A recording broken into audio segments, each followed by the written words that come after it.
All right, I'm going to be going over graphing and solving a system of equations by graphing. So in order to do so, I have two equations. I'm going to do number one on this assignment and do a couple more just to help you get started. To remind you, number one, both our equations are in slope-intercept form. That means my equation here is y equals mx plus b. That b value is our constant. B value, our constant, is where we cross the y-axis. So our y-axis is this vertical line right there that says y on it. That will always be the y-axis. So I'm going to go here to number 8, and I'm going to count out from the origin. You're always starting from the origin when you're reviewing graphing equations. So I'm going to start from 0, then this point here is 1, then this is 2, 3, 4, 5, 6, 7, 8, and I'm going to put my dot. Now I'm going to look at my slope. My slope is always going to be next to the x. It's the coefficient with x. Okay, so I'm going to go ahead. My slope is 1/3. The number on top is 1, so that means my rise is 1. The number on the bottom is 3, so that means the run forward is 3. 1, 2, 3, and I'm going to put my dot. Okay, we're going to go backwards. This is the only time you ever run backwards. You're doing everything opposite. So normally if you would go up 1, we're going to go down 1, and then we're going to go left 3. 1, 2, 3. I'm going to do one more, down 1, and then 1, 2, 3. And then we're going to go ahead and do our line. And I'm going to label that. That's Y1. And now we're going to do our second graph. Second graph has a y-intercept of +1. So that's right here. And it has a -2 slope. Now, whenever you have a whole number, the number is being divisible by 1. So that's a -2 over 1. Since it's negative, that means I'm going to count 2 units down and then go over 1. 2 units down over 1. Now, if I keep going down that way, I'm not going to hit my graph. So we know our graph is in the other direction. We know in general our graph is going in that direction in terms of if we look at drawing our line. If we were to use a ruler, I'm going to go ahead and plot the dots. So that means I'm going to do everything opposite so that it continues that same pattern of down 1, right 1, or down 2, right 1. So I'm going to go up 2, left 1, and I'm going to keep going until I hit my graph. So up 2, left 1, up 2, left 1. I hit my other graph. So I know that that is the intersection of those two graphs. That point is my solution.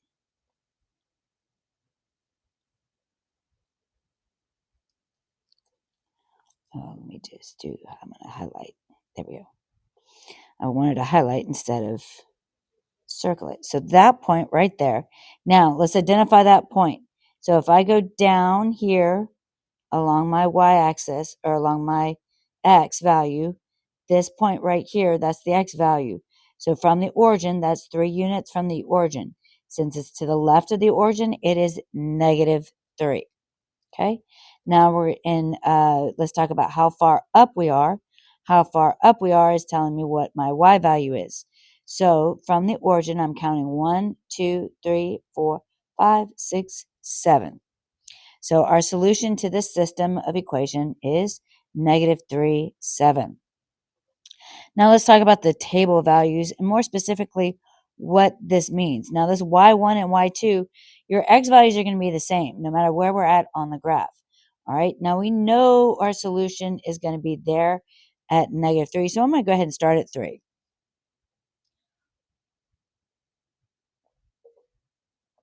Now both of the y1 and the y2 values here are the same value. The solution to the system is where both the x value and both of the y1 and y2 values are going to be the same. That's why it works for the solution of the system. Now let's look at some other values. Now more easily identifiable is the 0. We know that the y1 has a 0 of 8, or rather a y-intercept of 8, and the y2 has a y-intercept of 1. Then if we go one more over, so if x is 1, our second, if you think about it, if x is 1, our y2 is going to be -1. Okay. If you think about why that works, that's going to, when you plug in x for the x value in our second equation, that would be -2 times 1 plus 1. -2 times 1 is -2 plus 1 is going to give me -1. Now we're going to do the same thing for the y value. That gives me a fraction. So because that would be 1/3 times 1 plus 8. So that would give me, ends up giving you, let me see, calculating. I'm just going to go ahead and go into Desmos. So I'm just do 1/3, whoops, plus 8. Now it's going to give me a decimal, 8.33 repeating. We know that's a repeating decimal and I don't want to estimate it. So I'm going to go ahead and turn it into a fraction. That is the fraction of 25 over 3. So I'm going to write 25 over 3. Mostly I want you to be able to identify that when you're looking at a table for the two equations for a system, that you would be able to identify where the solution is if you are given a table. All right, that finishes number 1. The next question I'm going to go over is number 4, mostly because I want you to be able to identify that the first equation, that equation is not Hoy. The second equation is Hoy. The first equation has a slope because there's an x value. So when, remind you, our b value in that case is 0, 0, and our slope is the number in front of x. If there's no number in front of the x, it is 1. So our slope of this one is 1. So I'm going to go up 1, right 1, up 1, right 1, up 1, right 1. Now the second equation is Hoy. Remember, that's horizontal line, 0 slope, y-intercept. So I'm going to count up from the origin 6 units. 1, 2, 3, 4, 5, 6. Put my dot, and I'm going to do a horizontal line. Now, our solution is going to be where those two lines intersect. We know the y value is 6, so we just need to identify the x value. 1, 2, 3, 4, 5, 6. That happens to also be the same. Now, if you notice, it doesn't matter what the y value is in our first equation, the x value is going to be the same. So let's talk about that. So we've got x is 0, 1, 2, okay? Let's see, hold on, wait. I want to go ahead and keep 6 because we know if x is 6, y1 and y2 are both going to be 6. Let me change that to blue just so that you can see that they're the same thing. All right. So now think about this. If x is 3, okay, our y1 is also going to be 3, but y2 is still going to be 6. On the first equation, if x is 4, y1 is going to be 4, but x2 or y2 is going to be 6. I switched them. It's fine.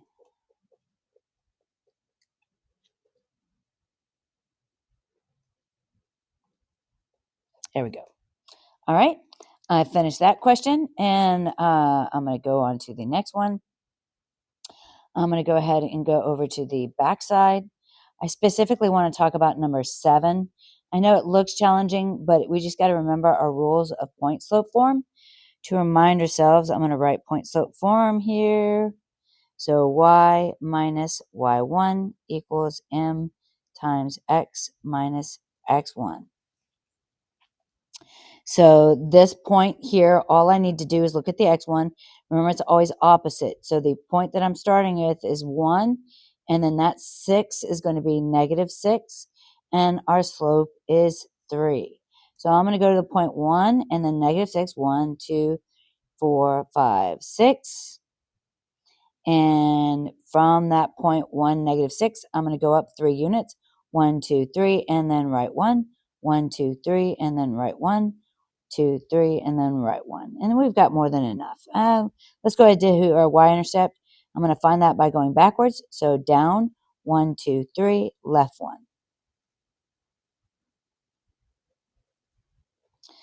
All right, now I'm going to do my other equation. It has a y-intercept of -4. 1, 2, 3, 4. Oh, looky, looky. If we noticed, these have the same slope. Since they have the same slope, that's a rise of 1, 2, 3, right 1. 1, 2, 3, right 1. Since they have the same slope, they will never intersect. They are parallel lines, so there is no solution. There is no value of x, no value of y that will give us the same x and y value. If x is 0 on the second equation, our y is -4. If x is 0, you're down here at -9. If x is 1, your y2 is -1. Your y1 is 1, 2, 3, 4, 5, -6. If x is 2,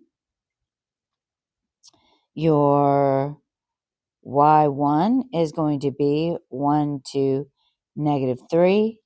All I'm doing here is just plotting and identifying the y values at these points that we graphed when we did our rise over run. And then y2 is going to be at +2. There is at no point where those graphs are going to match. Okay, I'm going to go ahead and go over number 8. Ideally, normally, you would want to graph these in standard form. You would want to graph by the x and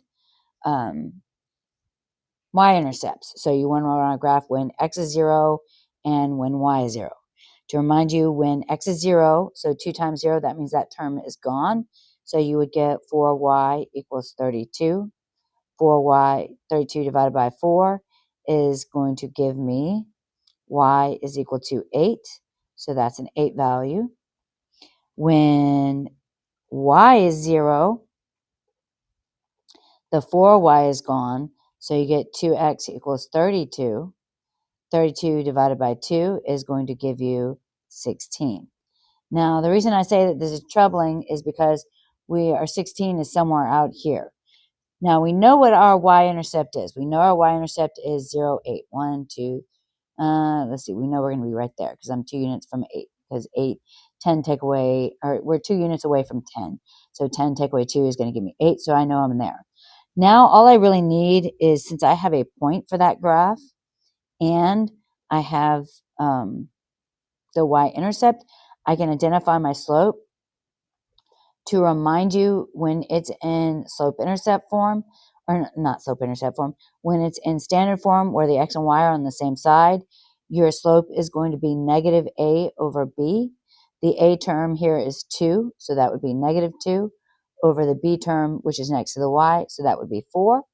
So that would be -2 over 4, which would reduce to -1/2. So since I know my slope now, I can go ahead and graph from that point. So that means down 1, right 2, down 1, right 2, down 1, right 2. And we can graph our points. Now we're going to do the second one. So as you can see, that's not too bad. I just wanted to give that one probably because it's going to be a little more challenging one. The other standard form one, they're nice intercepts. So you can totally graph by the intercepts. I believe that's number, let me see, number 12. Yeah, number 12. Number 12's got nice intercepts. All right, we're going to do the second equation has a y-intercept of 3, 1, 2, 3. And we're up to right 1, up to right 1. We have intersected our other graph, and that is the intersection 2 and then 7. Let's just talk about our points.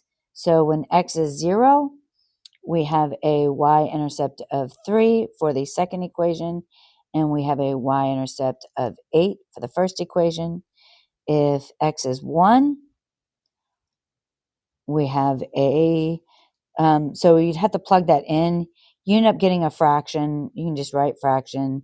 I'm not too concerned about that. I just want to make sure that you're identifying your solutions. Oops, that should be there. And that should be red. So I'm not too concerned about you writing your tables on these. It's just nice to know. Your y2, that's an easy one to come up with. 1, 2, 3, 4, 5. So that's the value of 5. All right. That pretty much should get you through most of the questions on here. And of course, if you have any questions, I will happily assist you. I will see you next time.